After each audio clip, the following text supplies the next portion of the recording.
ఒక ఇంట్లోకి వస్తాం, మనము ఒక గృహంలోకి వస్తాము. అక్కడికి వచ్చినప్పుడు ఒక బ్యాడ్ స్మెల్ అక్కడ ఉంటుంది, చెడు వాసన ఉంటుంది.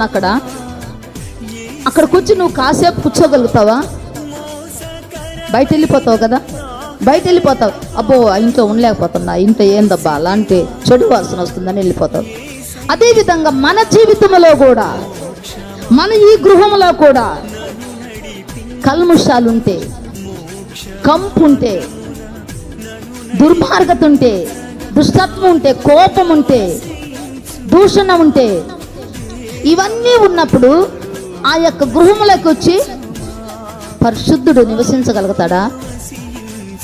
నివసించగలుగుతాడా? లేదు.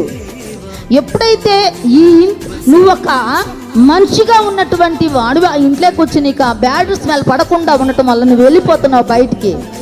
అదేవిధంగా మన యొక్క హృదయం కూడా బాగలేకపోతే దేవుడు మన హృదయంలో ఆయన ఉండగలడా? ఆయన నివసించగలడా? ఉండలేడు. అందుకే మన హృదయాన్ని మనం ఏం చేయాలంట, ఈ కూడా మన హృదయంలోనికి ఎంటర్ అవ్వకూడదు.